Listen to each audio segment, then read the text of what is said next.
देखिए, कहा जाता है कि प्रधानमंत्री नरेंद्र मोदी चौंकाने वाले फैसले लेने वाले नेता हैं, लेकिन नरेंद्र मोदी खुद एक इंटरव्यू में कह चुके हैं कि लोगों को लगता है मैं चौंकाता हूं। जिन्हें देश में चौंकाने वाला फैसला कहा जाता है उसका संकेत वो पहले ही दे देते हैं, ये प्रधानमंत्री कह चुके हैं। ऐसा ही संकेत अब लग रहा है कि यूनिफॉर्म सिविल कोड को लेकर भी मिल रहा है। जी हां, यूनिफॉर्म सिविल कोड, एक देश एक कानून, कमिंग सून। लग रहा है कि देश में यूनिफॉर्म सिविल कोड लागू होने में अब बस संभवतः 400 दिन से भी कम का वक्त बचा है। बड़ी खबर है, मई 2024 से पहले कभी भी देश में यूनिफॉर्म सिविल कोड लागू किया जा सकता है, इस तरह के संकेत मिल रहे हैं। यूनिफॉर्म सिविल कोड यानी कि समान नागरिक संहिता पर बीजेपी का करीब 36 साल और डॉक्टर भीमराव अंबेडकर का करीब 75 साल पुराना सपना साकार हो सकता है। यूनिफॉर्म सिविल कोड, एक देश एक कानून, समान नागरिक संहिता 1989 से बीजेपी के कोर एजेंडे में है। बीजेपी का गठन 6 अप्रैल 1980 को हुआ था और बीजेपी ने पहला आम चुनाव जो है 1984 में लड़ा। लेकिन समान नागरिक संहिता को बीजेपी ने पहली बार अपने घोषणा पत्र में जगह 1989 में दी थी। समान नागरिक संहिता, यूनिफॉर्म सिविल कोड, क्रांतिकारी फैसला। समान नागरिक संहिता डॉक्टर भीमराव अंबेडकर का 75 साल पुराना सपना भी है, जिसे नरेंद्र मोदी सरकार साकार करने की दिशा में कदम बढ़ा रही है या बढ़ा चुकी है। संकेत मिल रहे हैं, कुछ भी नहीं कहा जा सकता। लेकिन इतना है कि यूनिफॉर्म सिविल कोड पर कुछ बड़ा होने वाला है। डॉक्टर अंबेडकर क्यों भारत में यूनिफॉर्म सिविल कोड जरूरी मानते थे, आज आपके लिए जानना जरूरी है। लेकिन पहले आपको बताते हैं कि क्यों यह माना जा रहा है कि भारत में मई 2024 से पहले यूनिफॉर्म सिविल कोड लागू किया जा सकता है। ऐसा इसलिए क्योंकि खुद गृह मंत्री अमित शाह ने सार्वजनिक मंच से कहा है कि ट्रिपल तलाक और अनुच्छेद 370 की समाप्ति के बाद अब यूनिफॉर्म सिविल कोड लागू करने की बारी है। अमित शाह ने महाराष्ट्र के कोल्हापुर में कहा कि बीजेपी सरकार यूसीसी की दिशा में कदम बढ़ा चुकी है। एक शब्द को ध्यान से सुनिएगा।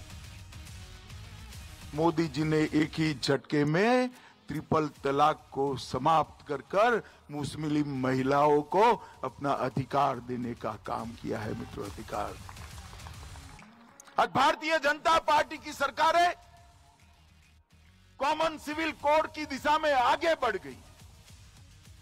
देखिए, गौर करने वाली बात यह भी है कि अमित शाह ने ठीक 88 दिन पहले भी एक इंटरव्यू में कहा था कि बीजेपी देश में यूनिफॉर्म सिविल कोड लाने के लिए अडिग है।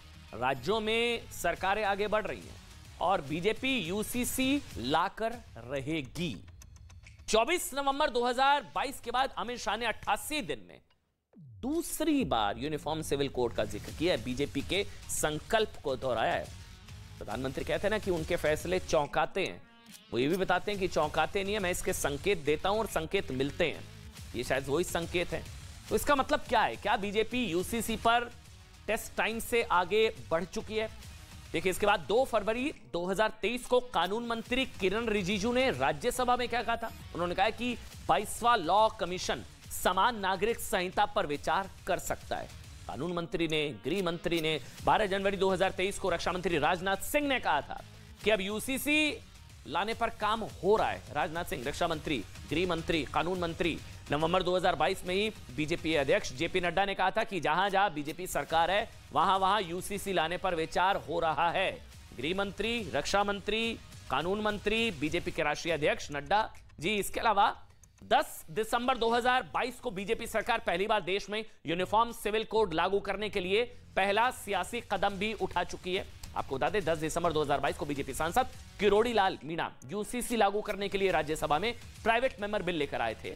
और देश में जितने भी राज्यों में बीजेपी की सरकार है वहां या तो यूसीसी पर काम शुरू हो चुका है या फिर यूसीसी लाने के लिए कमेटी बना दी गई है।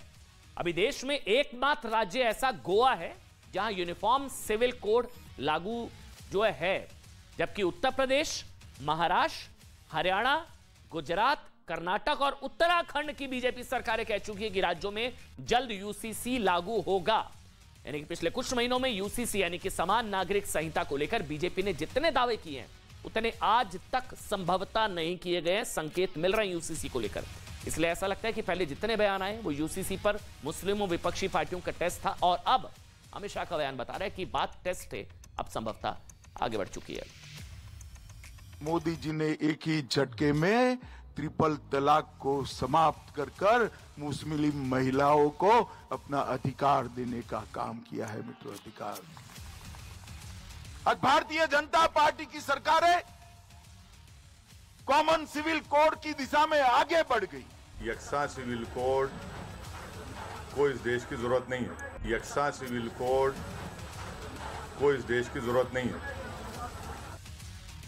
चलिए एबीसीडी समझ लीजिए, यूनिफॉर्म सिविल कोड होता क्या है, क्या आपत्तियां हैं, क्या दिक्कत है, इससे क्या हो जाएगा। इसके बाद आप समझ जाएंगे कि 1835 में अंग्रेजी हुकूमत से लेकर संविधान लागू होने तक समान नागरिक संहिता लागू करने की कोशिश हुई, लेकिन हमारे देश में ना तुष्टीकरण की राजनीति ने ऐसा होने नहीं दिया।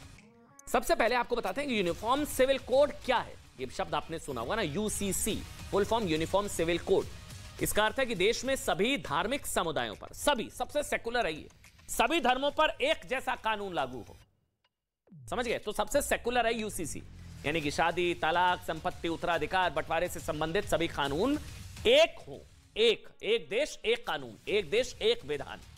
दूसरा ये होता है कि भाई क्या देश का संविधान एक देश एक कानून के लिए इजाजत देता है? ये आपके मन में सवाल आएगा ना कि क्या ये कॉन्स्टिट्यूशनल है, संविधान इसकी इजाजत देता है? तो इसका जवाब है हां, देता है। आर्टिकल 44, आर्टिकल 44 राज्यों को सभी धर्मों के लिए समान नागरिक संहिता बनाने का निर्देश देता है। जब कोई कट्टरपंथी या कोई लोग मौलाना लोग टाइप लोग कहते हैं ना कि ये तो संविधान के खिलाफ है, तो उनको बताइएगा आर्टिकल 44 ऑफ द कॉन्स्टिट्यूशन वो कहता है राज्यों को। ठीक।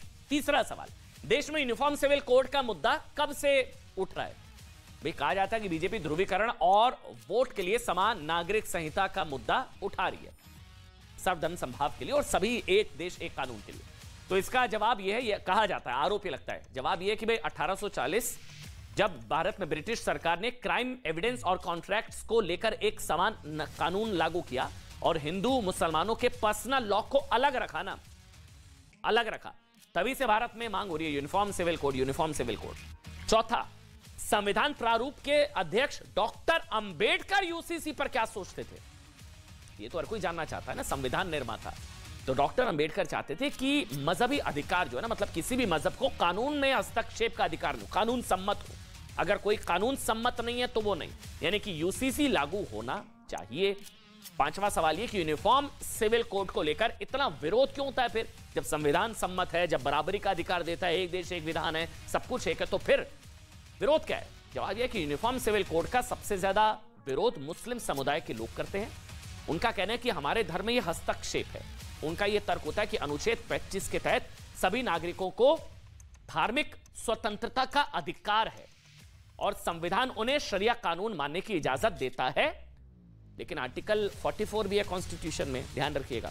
छठा सवाल यह कि यूनिफॉर्म सिविल कोड लागू होने से मुस्लिम समुदाय पर क्या असर होगा, मतलब क्या हो जाएगा जो इतना नाराजगी है?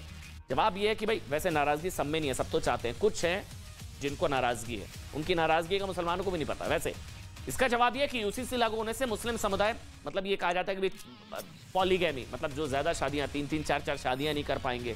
ट्रिपल तलाक पहले ही गैर कानूनी हो ही चुका है, हलाला जैसी घृणित रिवाज भी खत्म हो जाएगा, संपत्तियों में बेटियों को बराबर का अधिकार मिलेगा, शरिया कोर्ट्स का अस्तित्व भी खत्म हो जाएगा, और इसके अलावा एडॉप्शन को लेकर कई इस तरह के रूल्स हैं जो समान हो जाएंगे सबके लिए, इर्रिस्पेक्टिव ऑफ एनी रिलीजन। सातवां सवाल ये आपके जहन में आएगा, आज एबीसीडी कोई सवाल आपके जहन में नहीं रहेगा। सातवां सवाल ये कि यूनिफॉर्म सिविल कोड लागू होने से ईसाई समुदाय पर क्या असर होगा?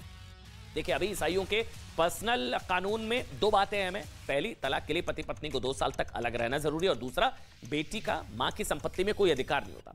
यूसीसी लागू होने से ये भेदभाव वाला कानून जो है वो भी खत्म हो जाएगा। आठवां सवाल ये कि यूसीसी लागू होने से न्यायपालिका का बोझ कैसे कम होगा? आप समझ रहे हैं, सबसे इंपॉर्टेंट जवाब यह है कि यूसीसी लागू होने से शादी, तलाक और गोद लेना और जायदाद के बंटवारे में सबके लिए एक जैसा कानून होगा, फिर चाहे वो किसी भी धर्म का क्यों ना हो, हिंदू हो मुसलमान हो, कोई फर्क ही नहीं पड़ता, वैसे भी नहीं पड़ता, सब पहले भारतीय हिंदुस्तानी है, धर्म तो बाद में आता है ना हमारे यहां पर। एक जैसा कानून होने से न्यायपालिका का बोझ भी कम होगा। वैसे जुलाई 2021 में दिल्ली हाई कोर्ट ने भी केंद्र सरकार से कहा था कि यूसीसी के लिए जरूरी कदम उठाए जाएं। हाई कोर्ट ने कहा था कि यूसीसी से देश में झगड़ों और विरोधाभासों में कमी आएगी। जो होता है कि अलग अलग पर्सनल लॉ की वजह से जो उत्पन्न हो जाते हैं, तो इस वजह से संभवतः आने वाली समय में यूसीसी को लेकर जरूरत महसूस की जा रही है। एक